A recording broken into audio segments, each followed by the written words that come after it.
Sore hari itu, langit Jakarta mendung. Di pinggiran kota, tepat di gang sempit yang dipenuhi rumah petak dan toko kecil, berdiri sebuah warung makan sederhana bernama Warteg Bu Yuli. Warung itu baru berjalan beberapa bulan, dikelola oleh Pak Indra, seorang pria berumur 45 tahun, dan istrinya, Bu Yuli, wanita ramah namun pendiam. Mereka tinggal tepat di belakang warteg bersama 3 anak mereka, Rian, 17 tahun, Lala, 14 tahun, dan Niko, 9 tahun.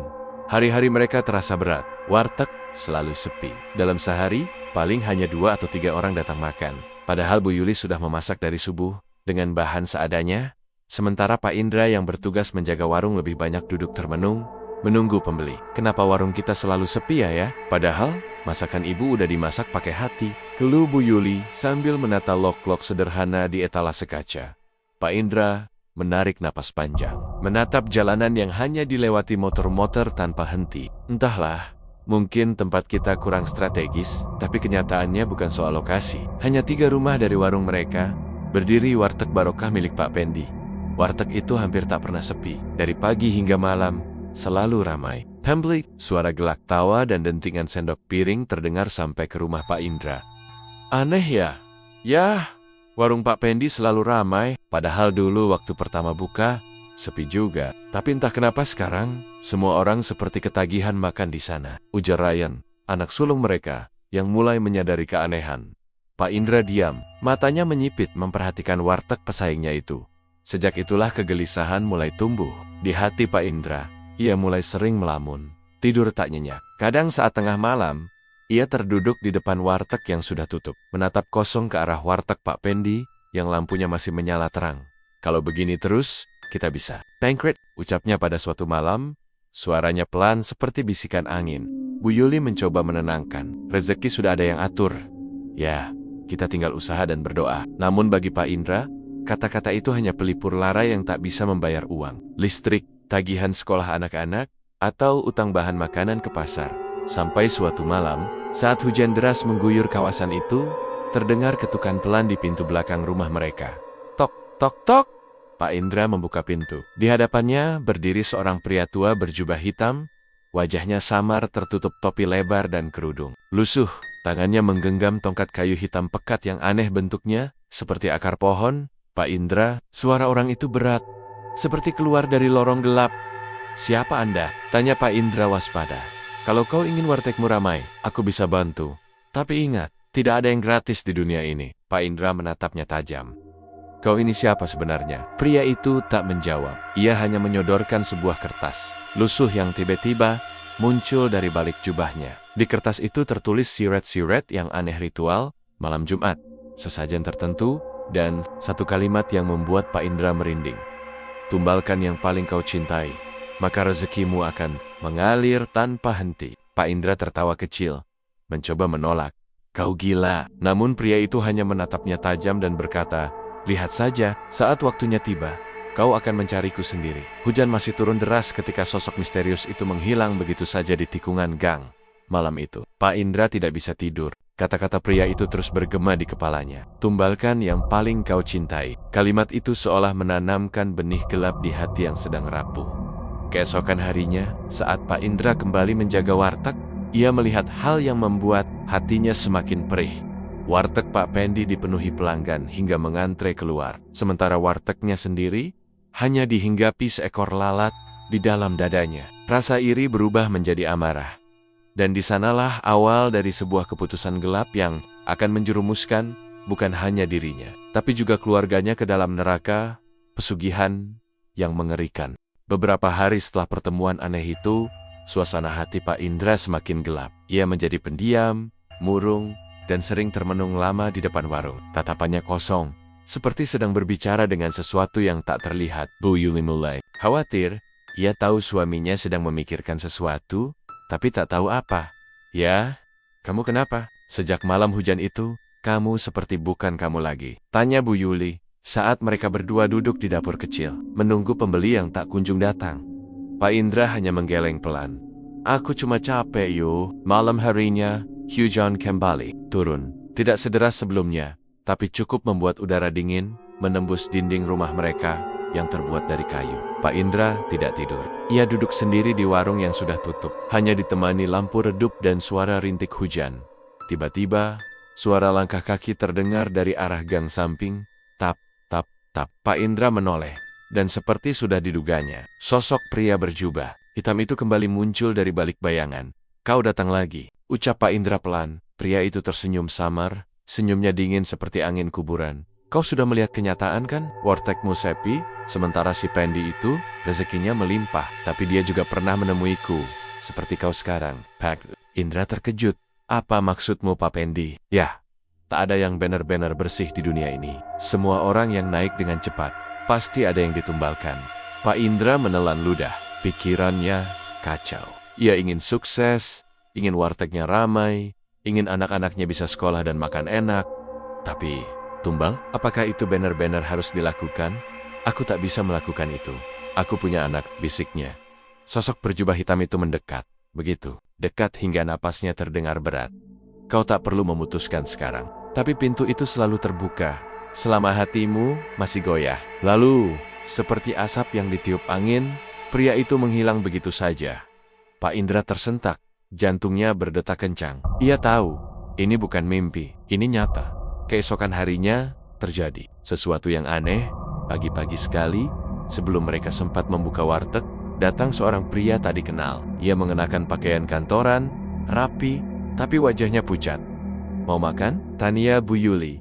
Meski belum semua lauk siap, pria itu mengangguk. Saya cuma mau nasi putih dan kuah sayur bening. Tapi tolong, jangan tanya kenapa. Setelah makan, pria itu menaruh uang sebesar 100.000 tanpa mengambil kembalian. Lalu pergi terburu-buru sambil menoleh ke belakang seperti sedang dikejar. Pak Indra merasa ada yang janggal. Tak lama setelah itu, pembeli berikutnya datang. Seorang wanita tua, lalu seorang tukang ojek. Mereka tidak saling kenal, tapi semua makan dalam diam. Dan semua meninggalkan uang tanpa bicara banyak. Ya, ini aneh nggak sih? Tiba-tiba ramai begini, kata Bu Yuli sambil menghitung uang yang terkumpul. Pak Indra tidak menjawab. Ia merasa siola-ola ada yang mulai bekerja di balik bayang-bayang. Malam harinya, saat semua sudah tidur, Pak Indra mengambil motor dan pergi tanpa bilang apa-apa. Ia menuju sebuah desa tua di ujung kota, tempat yang dulu pernah disebutkan oleh pria berjubah hitam. Tempat itu berada di pinggir hutan kecil, dan masyarakat sekitar menyebutnya Gunung Geni, tempat orang-orang mencari pesugihan. Di sana, ia bertemu dengan seorang dukun tua yang sudah menunggunya. Rumahnya gelap, penuh asap dupa donde dalamnya, dipenuhi bau anyir yang membuat perut mual. Kau ingin pesugihan? Sudah tahu risikonya? Tanya si dukun, sambil memutar-muter tulang ayam di mangkuk tanah liat. Pak Indra mengangguk. Meski hatinya masih berdebar tak karuan yang pailing cow. Senang. Itu harga yang harus dibayar, kata si dukun pelan. Tapi bukan kau yang memilih siapa. Mereka yang di bawah akan menentukan. Pak Indra merasa kakinya lemas. Ia ingin mundur, tapi pikirannya terlanjur gelap. Ia merasa, ini satu-satunya jalan keluar.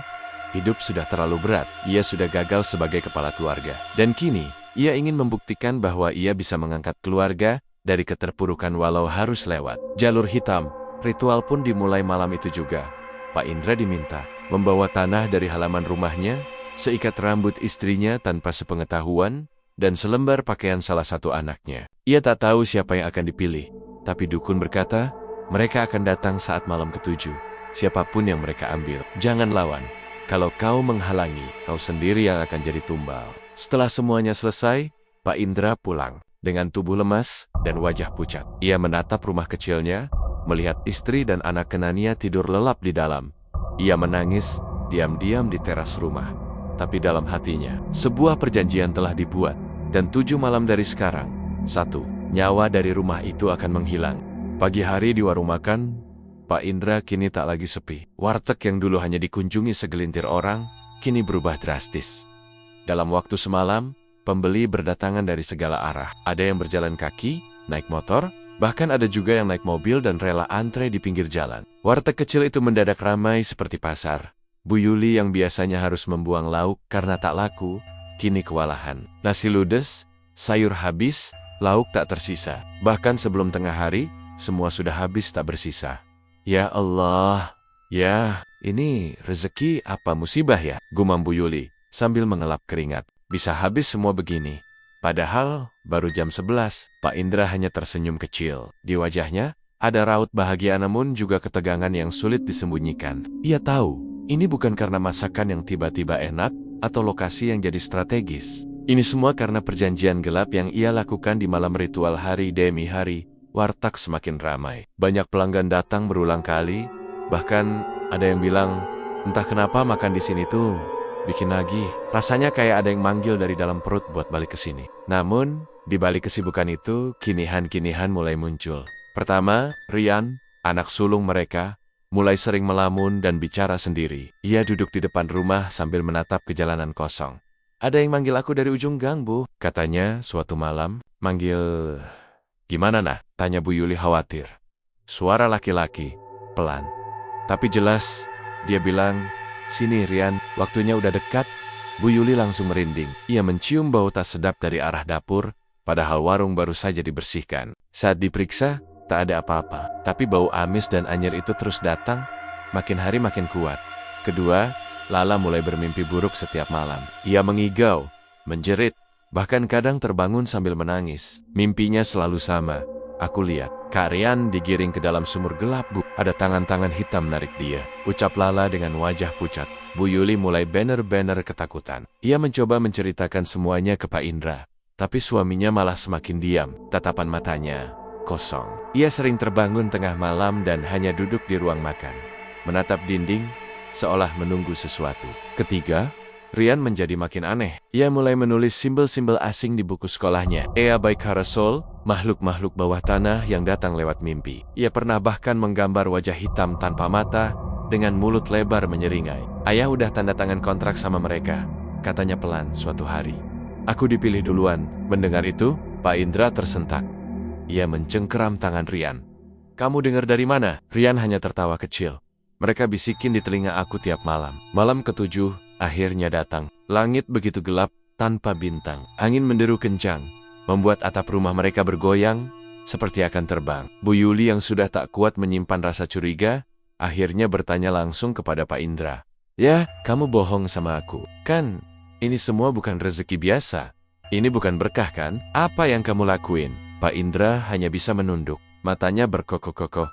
Aku cuma ingin kita bahagia, yuk. Aku cuma ingin anak-anak kita sekolah, punya masa depan. Aku, apa kamu menyerahkan anak kita? Teriak Bu Yuli histeris. Tangisnya pecah. Tapi sebelum Pak Indra sempat menjawab, suara keras menggema dari dapur. Braak, piring dan gelas pecah. Suara panci jatuh. Mereka semua berlari ke dapur. Tak ada siapa-siapa. Tapi di tengah dapur, ada air yang mengalir membentuk simbol aneh, seperti sigil atau mantra yang tak dikenali. Lalu terdengar suara tangisan dari kamar Rian. Mereka semua berlari ke sana. Rian menggelepar di tempat tidur. Matanya terbalik ke atas, mulutnya berbisik dalam bahasa yang tak dimengerti. Tubuhnya kejang-kejang, keringat dingin membasahi seluruh tubuhnya. Bu Yuli menjerit memeluk anaknya, tapi tubuh Rian mendadak dingin seperti es batu. Tak lama kemudian, Rian berhenti bergerak, hening. Bu Yuli mengguncang-guncang tubuh anaknya, menangis sejadi-jadinya. Rian, bangun nak, jangan tinggalin ibu. Tapi tubuh Rian sudah tak bernyawa. Di dinding kamar, entah sejak kapan, tertulis dengan darah. 1 sudah kami ambil, 2 lagi akan menyusul. Pak Indra terduduk di lantai, wajahnya pucat seperti mayat. Ia tak bisa berkata apa-apa. Tubuhnya gemetar, mulutnya terbuka, tapi tak ada suara yang keluar. Dan di luar rumah, warteg masih penuh dengan pembeli yang tertawa, makan dengan lahap, tanpa tahu bahwa di dalam rumah itu, satu keluarga sedang mulai dihancurkan oleh pesugihan paling mengerikan. Setelah kematian Rian, rumah Pak Indra berubah seperti kuburan. Suasana yang dulu masih penuh harapan, kini dipenuhi tangisan, bisikan, dan keheningan yang menyesakkan. Bu Yuli hampir setiap malam menangis di depan foto anak sulungnya. IMS Takpert. Rian yang sehat dan ceria bisa meninggal begitu saja tanpa sebab medis yang jelas. Jenazah Rian dimakamkan tanpa banyak pelayat. Bahkan tetangga-tetangga yang biasanya ramah mulai menjaga jarak. Mereka beleng, rumah itu sekarang angker. Sementara itu, warteg milik Pak Indra justru semakin ramai. Semakin banyak orang yang datang, dan semakin aneh tingkah mereka. Ada yang makan sambil melamun dengan mata kosong. Ada yang tertawa-tawa sendiri. Bahkan ada yang muntah darah tepat setelah selesai makan, lalu pergi tanpa berkata sepatah kata pun. Bu Yuli tidak tahan lagi. Ia tidak pernah lagi membantu di warung. Ia hanya fokus menjaga dua anaknya yang tersisa, Lala dan Niko. Tapi dari hari ke hari, Lala mulai berubah.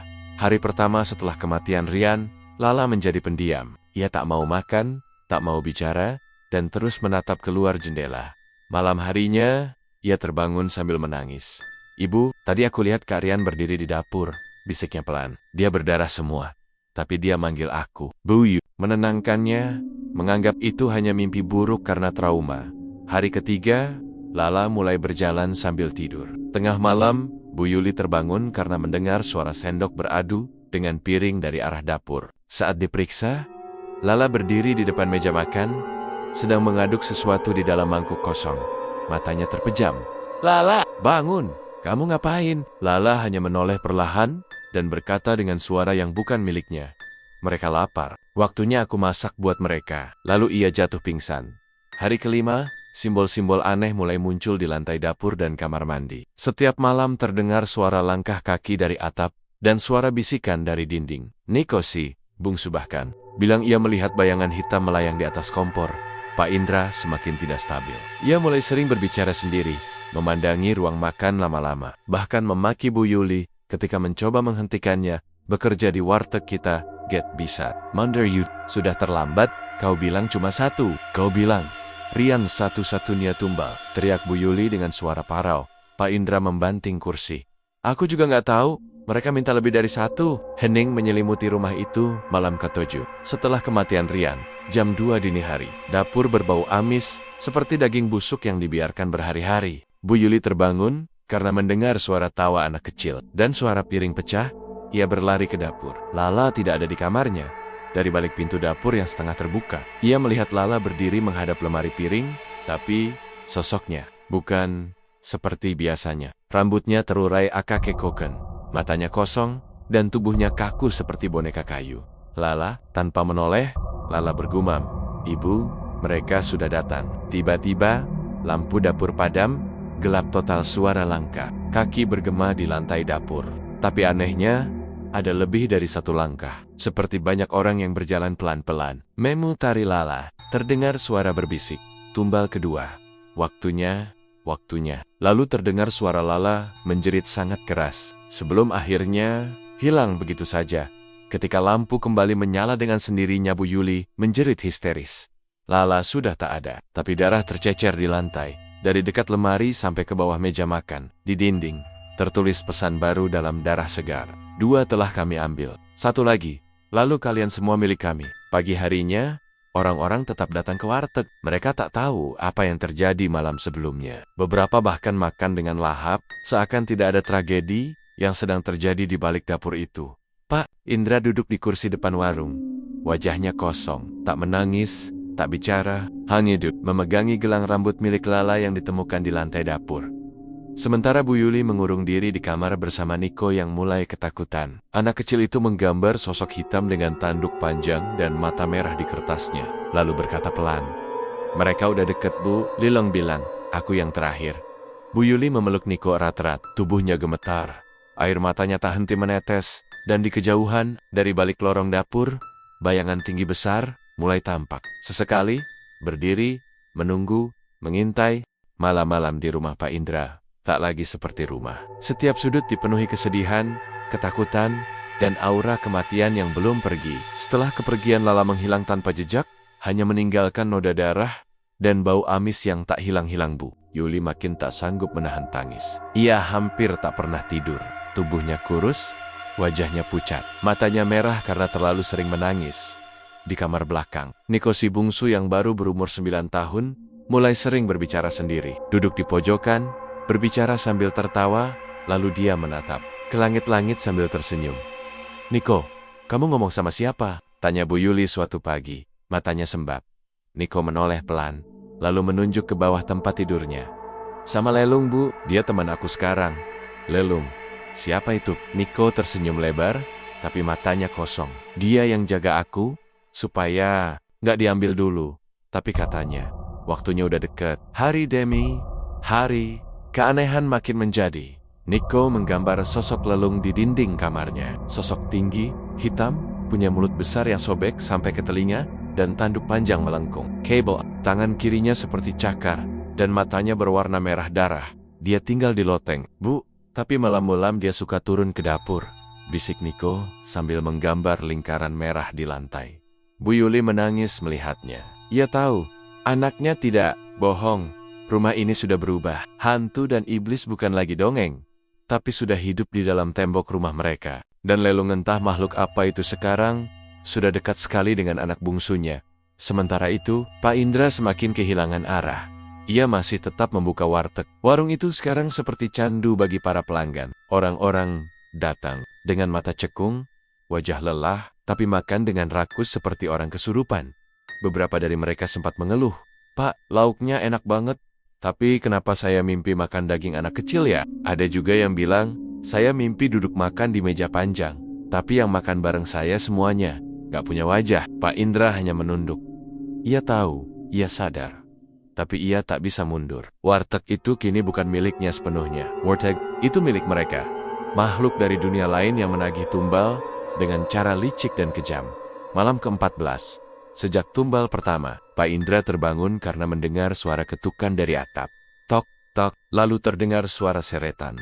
Seperti benda berat yang digeser. Ia pelan-pelan naik ke loteng. Begitu membuka pintu kecil di lenggit-lenggit, angin dingin menerpa wajahnya. Tak ada cahaya, hanya gelap dan bau busuk seperti daging busuk dicampur belatung. Tapi di sana, di tengah loteng, berdiri sosok hitam tinggi besar dengan tanduk panjang. Lelung, makhluk itu menatap Pak Indra dengan mata merah menyala. "Waktunya, anak itu milik kami. Kau sudah berjanji?" Pak Indra terjatuh mundur. Tangannya gemetar, wajahnya memucat. Ia turun, terbirit-birit, langsung menuju kamar Niko. Tapi terlambat. Kamar sudah kosong. Bu Yuli yang terbangun karena jeritan Pak Indra langsung histeris melihat tempat tidur anak bungsunya penuh dengan darah. Tak ada Niko, tak ada jejak kaki. Hanya satu tulisan besar di tembok, ditulis dengan darah segar. "Tumbal ketiga telah kami ambil. Sekarang, giliran kalian." Jeritan Bu Yuli menggema ke seluruh rumah. Tangisnya tak terbendung. Ia memukul-mukul dada Pak Indra yang hanya bisa terduduk, menangis dengan kepala tertunduk. Malam itu, rumah itu seperti berada di tengah neraka. Lampu berkedip, udara membeku, dan suara-suara dari dunia lain mulai terdengar semakin jelas. Tangisan Rian, teriakan Lala, tawa Niko. Semuanya bergema dari balik dinding, dari balik lemari, dari tempat tidur. Pagi harinya, warteg dibuka seperti biasa. Tapi ada yang aneh. Tak ada satupun pembeli datang hari itu. Jalanan depan rumah sepi, bahkan suara kendaraan pun hilang. Hanya ada kabut tipis yang menyelimuti warung dan rumah mereka. Pak Indra duduk sendiri di bangku warung, menatap kosong ke arah pintu. Bu Yuli diam dalam kamar, duduk memeluk baju terakhir milik Niko. Air matanya terus mengalir. Tubuhnya lemah, tak bersuara. Tiba-tiba, lampu warung berkedip. Piring-piring di rak bergetar sendiri. Aroma amis menyebar seperti kabut. Dan dari arah dapur, muncul bayangan tinggi besar yang pernah dilihat Pak Indra di loteng. Lelung datang. Malam itu, tumbal telah lengkap. Dan sekarang, waktunya keluarga itu sendiri yang dibawa ke dalam kegelapan. Malam itu langit benar-benar gelap. Tak ada bintang, tak ada bulan. Hanya kabut tipis yang menutupi seluruh gang kecil, tempat rumah dan warteg Pak Indra berdiri. Udara dingin merambat masuk lewat celah-celah kayu. Dinding-dinding rumah mengeluarkan suara aneh, retak, berderit, bernafas. Pak Indra duduk sendirian di meja makan. Di hadapannya 3 piring kosong dan 1 gelas berisi air yang tak disentuh. Matanya bengkak, wajahnya pucat, tubuhnya gemetar kecil. Setiap malam sejak tumbal ketiga diambil, suara anak-anaknya tak pernah berhenti bergema di rumah itu. Terkadang terdengar tawa kecil Lala dari bawah meja. Terkadang suara tangis Rian di balik dinding, dan kadang suara Niko berbisik pelan di telinga. "Ayah, kenapa serahin kami ke mereka?" Pak Indra menutup telinga. Tapi suara-suara itu tak pernah pergi. Mereka menghantui setiap sudut rumah. Setshop, bahkan di dalam mimpi di kamar lain, Bu Yuli tak banyak bicara. Sejak Niko hilang, jiwanya seperti tercerabut. Ia hanya duduk di pojok ruangan, memeluk baju anak-anaknya, menangis tanpa suara, kadang tertawa, kadang bergumam sendiri seperti orang linglung. Sampai suatu malam, ia mendengar langkah kaki Pak Indra mendekat. "Yuk!" Suara Pak Indra serak. Bu Yuli tidak menoleh. Pak Indra berlutut di hadapannya, menggenggam tangannya yang dingin, matanya berlinang. Aku mau jujur yuk, aku yang nyari jalan pintas itu. Aku yang memulai semua ini. Bu Yuli menatap suaminya. Perlahan, pandangannya kosong, tapi matanya mulai basah. Aku kedukun di Gunung Geni. Aku jalani semua. Sairat mereka. Aku yang nyuruh Lelong datang. Suara Pak Indra pecah. Isaknya keras. Aku pikir cuma satu anak yang dikorbanin yuk. Aku pikir cukup Rian. Bu Yuli menampar wajah suaminya sekuat tenaga. Kamu bunuh anak-anak kita. Ya, kamu bukan manusia. Teriaknya keras. Tangisnya meledak. Pak Indra tak melawan. Ia hanya terdiam, menerima tamparan itu. Ayah tahu, penyesalan tak akan menghidupkan mereka kembali. Tiba-tiba, lampu rumah padam. Semua ruangan menjadi gelap. Hanya terdengar suara angin masuk dari sela-sela jendela. Disusul bisikan lembut, waktunya sudah habis. Lalu, pintu dapur terbuka, sendiri menimbulkan suara krik yang panjang dan menyeramkan. Pak Indra berdiri gemetar, menoleh ke arah pintu. Dan di sanalah sosok Lelung berdiri. Lebih tinggi, lebih besar, dan lebih mengerikan dari sebelumnya. Matanya merah membara, mulutnya terbuka lebar, menampakkan jiji-jiji tajam yang berdarah. Ia menunjuk langsung ke arah Pak Indra. Kontrak sudah selesai. Kau dan istrimu milik kami sekarang. Pak Indra mundur. Bu Yuli menjerit. Tapi sebelum mereka bisa lari, lantai rumah bergetar. Retakan muncul dari segala arah. Dinding dapur mengelupas. Lantai terbuka, menampakkan lubang hitam dalam yang menghisap udara seperti pusaran. Dari lubang itu, keluar 3 tangan kecil. Tangan Rian, tangan Lala, tangan Niko. Tapi mereka bukan lagi anak-anak. Kulit mereka pucat membiru, mata mereka kosong, dan dari mulut mereka mengalir darah hitam. Mereka memanggil, "Ayah, Ibu, ikat kami." Bu Yuli menjerit, berusaha melawan tarikan tangan-tangan itu, tapi tubuhnya tertarik perlahan ke dalam lantai. Pak Indra mencoba memegangi istrinya, tapi kekuatan tanggun-tanggun itu jauh di luar nalar manusia. Dan Lelung hanya tertawa panjang, menggema, menusuk hingga ke tulang. Akhirnya, tubuh Bu Yuli terseret ke dalam lubang gelap, disusul Pak Indra, yang kehilangan keseimbangan dan jatuh sambil berteriak memanggil nama anak-anaknya, lalu hening. Keesokan harinya, warteg itu masih berdiri, tapi tak ada orang. Tak ada suara. Semua terlihat sepi dan mati. Kabut tak kunjung pergi dari sekitar rumah itu. Tetangga-tetangga bilang, mereka melihat sesuatu malam itu. Cahaya merah dari dalam rumah. Suara tangisan, suara tawa, lalu sunyi. Tak ada satupun yang berani masuk. Bahkan polisi pun tak bisa menjelaskan ke mana hilangnya keluarga itu. Satu-satunya yang tersisa hanyalah tulisan besar di dinding warteg. Rezeki yang datang dari darah akan menagih kembali dengan darah. Dan sejak malam itu, warga setempat mulai menghindari gang tersebut. Warteg Pak Indra dibiarkan terbengkalai. Tapi setiap malam Jumat, kadang terdengar suara piring beradu, aroma nasi hangat, dan tawa anak kecil dari dalam warteg kosong itu. Sejak malam mengerikan itu, warteg milik Pak Indra tidak pernah lagi dibuka. Tidak ada lagi asap dari dapur, tidak ada suara penggorengan, dan tidak ada aroma sedap yang menggoda. Rumah dan warung itu tampak seperti bangunan mati. Jendelanya pecah sebagian, dindingnya mengelupas, dan pagar kecil di depannya roboh separuh. Seakan tak ada yang peduli lagi. Namun warga sekitar tahu, tempat itu tidak benar-benar mati. Mereka tahu, tempat itu menyimpan sesuatu yang kelam, beberapa minggu. Setelah kejadian menghilangnya keluarga Pak Indra, seorang pemuda bernama Dimas datang ke daerah itu. Ia perantau dari luar kota, bekerja sebagai kurir dan menyewa kamar kos tak jauh dari gang tempat warteg itu berdiri.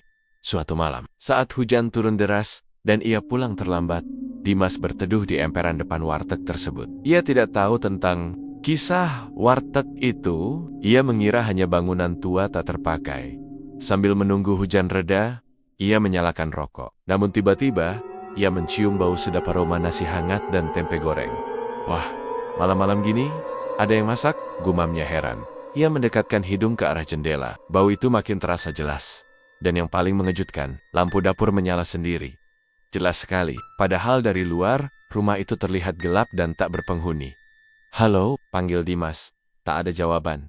Tapi pintu warteg berderit, pelan-pelan terbuka sendiri. Meski tubuhnya merinding, rasa penasaran Dimas lebih besar. Ia melangkah masuk perlahan. Ruangan itu berdebu. Tapi semua perabot masih utuh. Meja makan, etalase kaca, bahkan wajan dan piring-piring masih tertata di tempat semula seperti pemiliknya baru saja pergi sebentar. Dan di meja pojok, ada sepiring nasi lengkap dengan ayam goreng dan sambal. Apa ini? Masih ada orang di sini? Gumam Dimas. Ia menoleh ke belakang, tapi tak ada siapa-siapa. Hujan makin deras, dan perutnya mulai lapar. Tanpa pikir panjang, ia duduk dan mengambil sendok. Begitu suapan pertama masuk ke mulutnya, rasanya luar biasa enak, seakan makanan itu dibuat khusus untuk dirinya. Nasinya pulen, ayamnya garing di luar, lembut di dalam. Sambalnya pedas, tapi bikin nagih. Ia makan dengan lahap, tak sadar. Ada bayangan hitam berdiri di sudut ruangan, menatapnya. Keesokan paginya, warga menemukan Dimas pingsan di dalam warteg. Mulutnya menganga, matanya terbuka lebar, dan tangan kanannya memegang sendok yang patah. Saat dibangunkan, Dimas menjerit sekeras-kerasnya. Aku makan sama anak-anak itu. Mereka duduk di sekelilingku.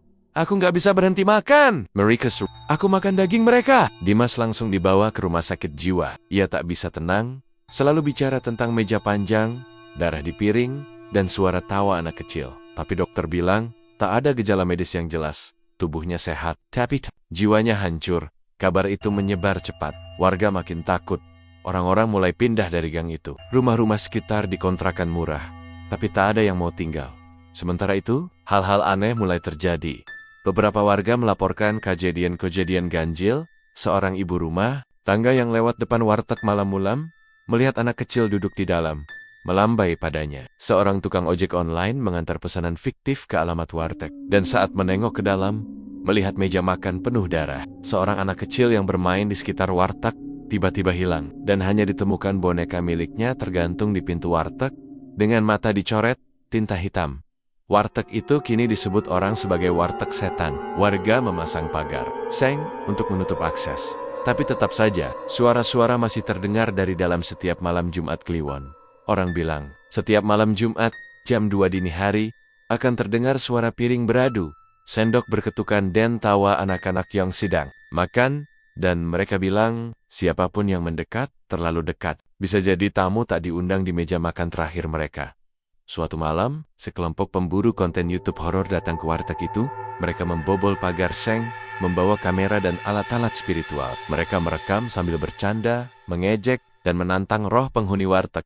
Ayo dong, tunjukkan dirimu. Warteg setan cuma mitos kan? Tapi dalam rekaman terakhir mereka, sebelum sinyal hilang, terdengar suara anak kecil berbisik.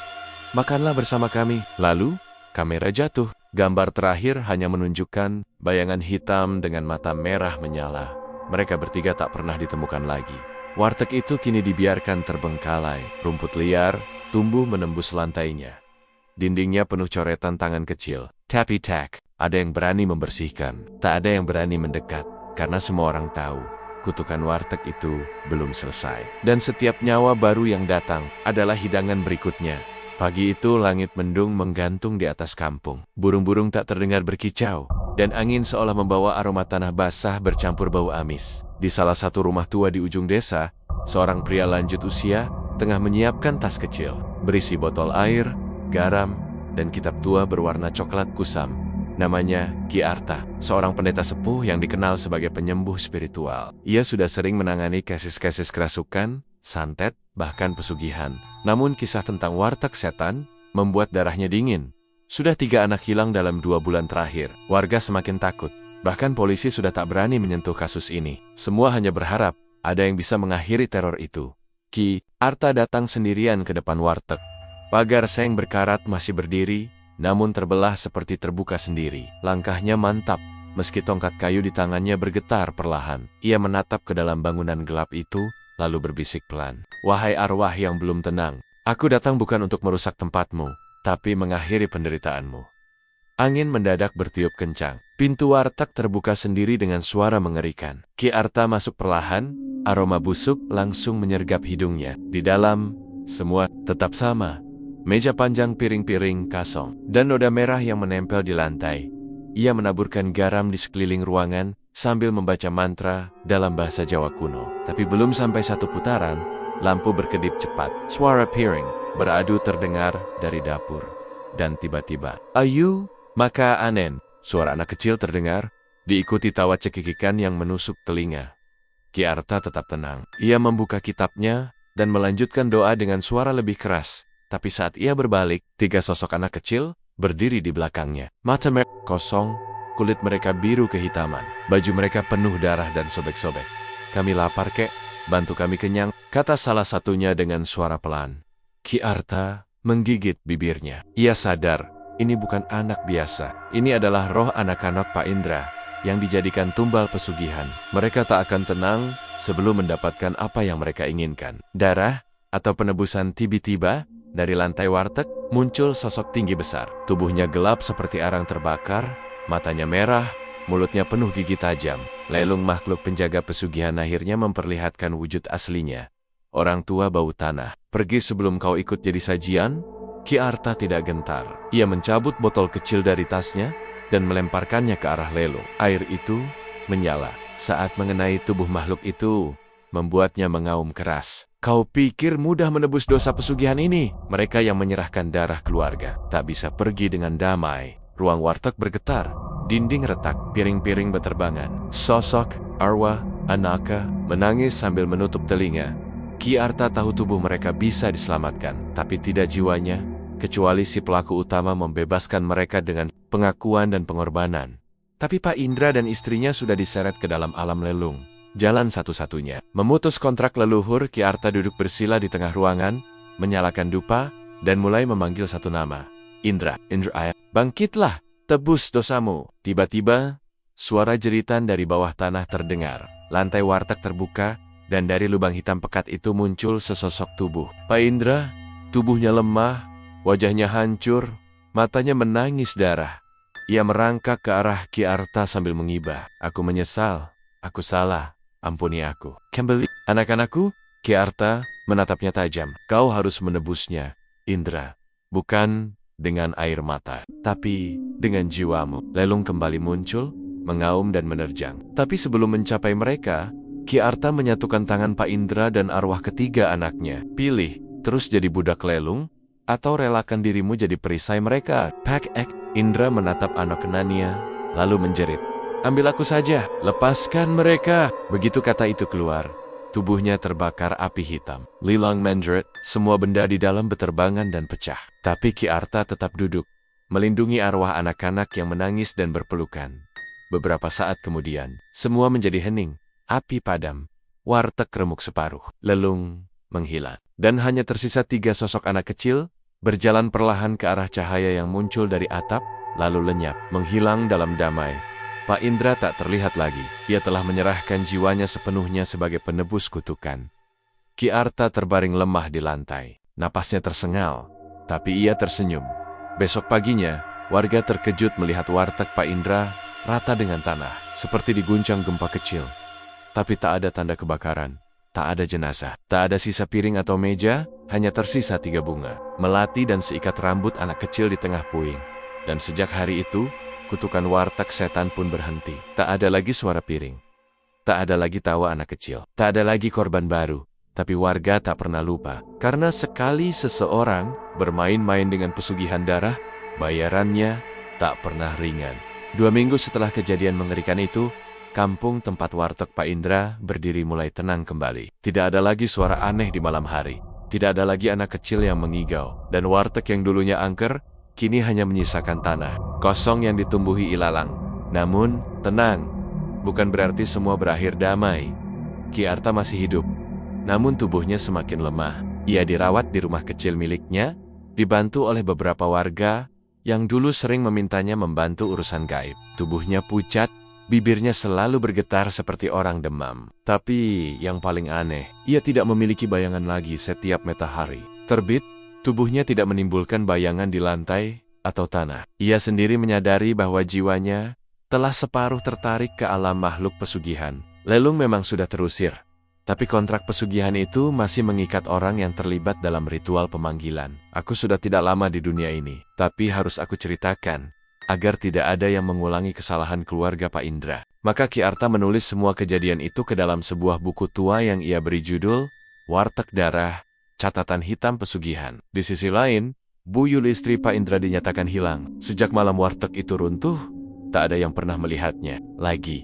Banyak warga berspekulasi, ia ikut terseret ke dalam dunia gaib bersama suaminya. Tapi ada juga yang bilang, ia masih hidup, bersembunyi, karena merasa bersalah atas apa yang terjadi pada anak-anaknya.